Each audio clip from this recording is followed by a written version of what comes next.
can see from here, last year, NAPLEX.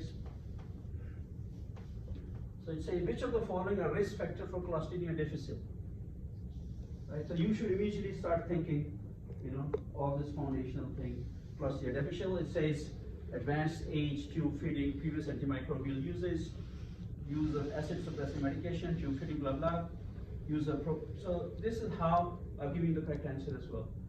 So if you were to be exposed and challenged with this question in your NAPLEX, you're not gonna do well if you don't have the foundational thing. I mean, there's a little bit of more asking, but that's the way it is. So I just wanted to give you an idea from actual questions that came.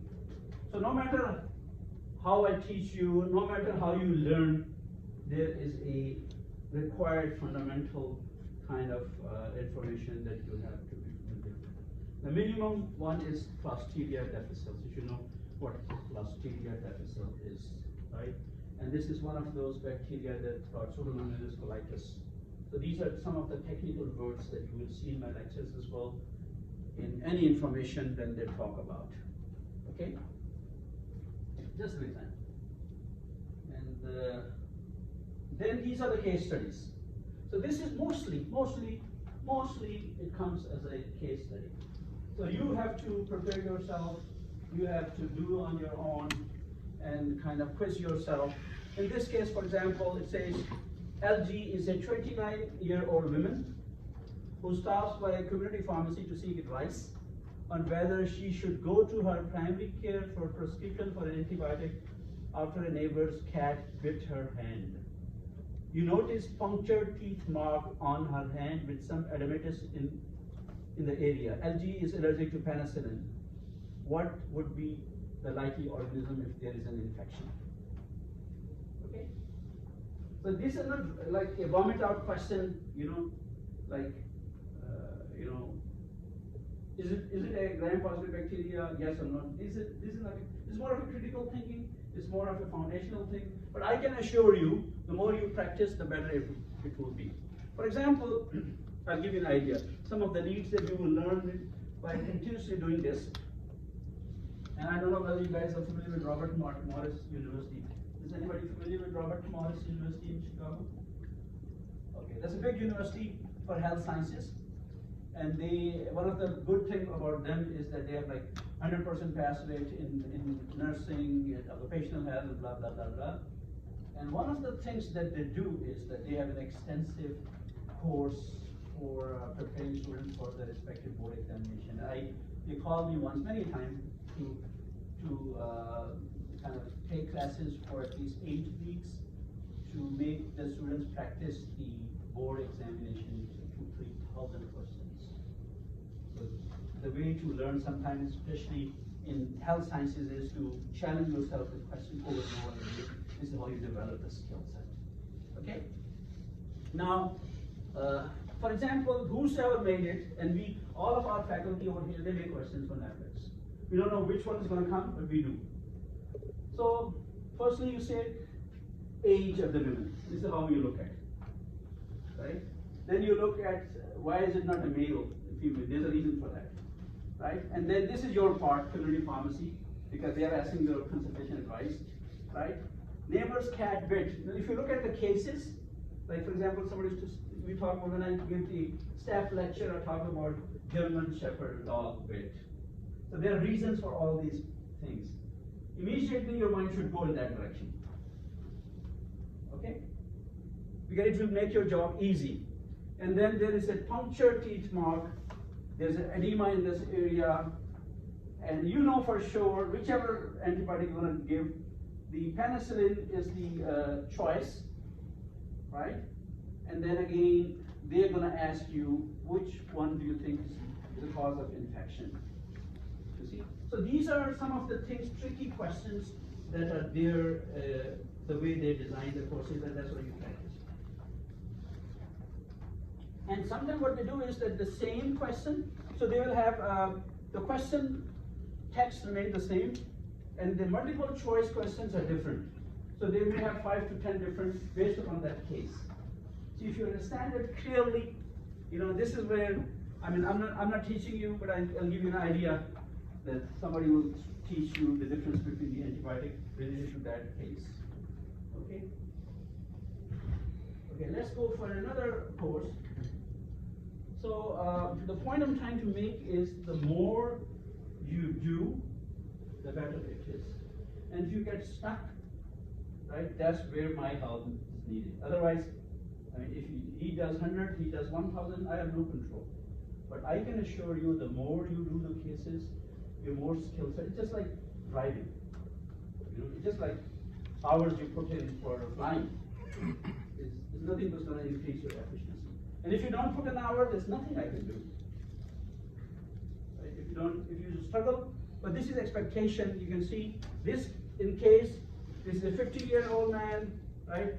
Redness, swelling, and leaking, colored pus, right? There's an abscess over there, a fever, heart rate goes up. He's not allergic to sulfa medicine, right? Incident drainage of abscess.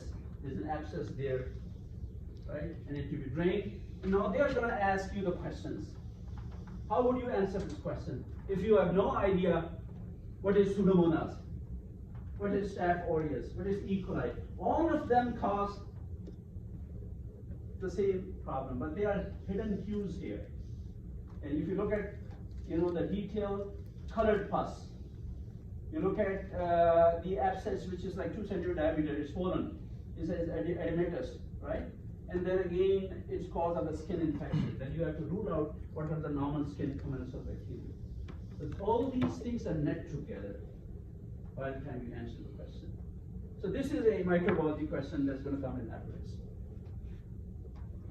Okay, and then again, same case with the antibiotic. So these are like, Chris, they're giving the base, same and different question on the same way. Okay, another example. I'll just give you one more example and post this for you. And keep in mind there's no shortcut to it, and I cannot control that. Unfortunately, I mean, students graduate, they do microbiology with me, right? And year before last, we had like 52% pass rate in our place. This year, last year was 65%, which is still kind of below average. Some of the schools have 90%. So I asked one of the students, what is the percentage of negative pass rate? He says 0. It can be 0. But he said, I failed. For me, it's 0. So for you, if you fail, it's 0 for you. So you have to make sure, because if you lose 1 year or 6 months, you lose maybe $100,000. So it's serious for you. So we, as this college, are trying to make sure that you know the basis of it, and you come out from the old style classroom, city college teaching, give me the study guide, give me exam guide, memorize, vomit it out, done. A. Well, I'm going to give you all of A, but it's not going to help you in the matrix unless you prepare yourself. That makes sense? In a timely manner. So in one more case, so this is now a 6-year-old boy. Now, this is epidemiology thing. When they change the age, this is now epidemiology. What are infections, 6-year-old, right? And there's a pustule on the face. You should know what pustule is, right? And then old story over here. I'm going to talk about catalase positive. Right? You may have come across over there in the lecture, say, who cares? But they do care. Because catalase is an enzyme. At the enzyme, they choose the skin. This is a test that you want to differentiate between one into the other, right? And then again, sheep blood agar. And then they say which one is the most likely diagnosis. It's a clinical question, but if you look at some of the bacteria which are more prone to cause skin infection as to others. And it's there in that short version of the table. Okay, and there are tons of them. I mean, I just picked up some to give you an idea, so you can design your case. And you can see all those bacteria which are given you, you're expected to know them because you can answer them. If you don't know what is Escherichia coli, Haemophilus influenza, Listeria monocytis, Neisseria, so these like NBA team of both. You should know who's playing where.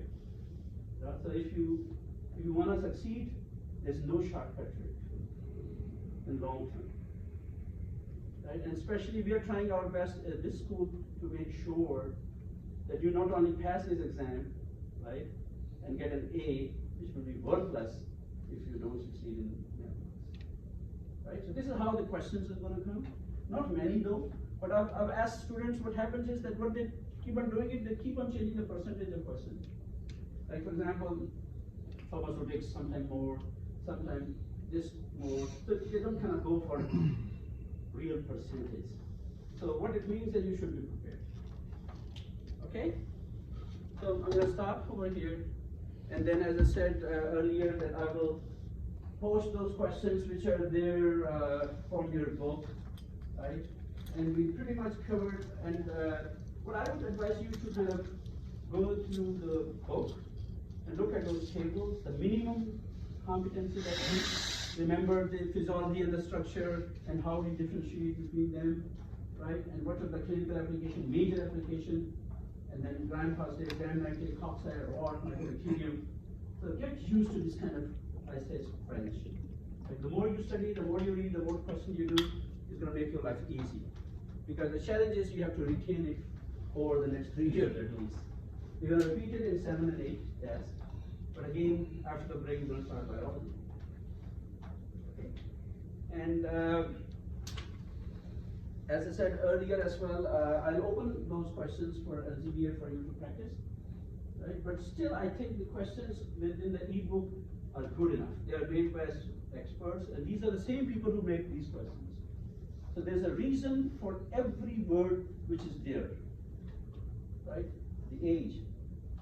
And you will see, if you look at this is telling you something to do with the structure of the bacteria, something to do with the pathogenesis of the bacteria, something to do with the epidemiology of the bacteria, something to do with the clinical diseases, and something to do with the treatment and prevention.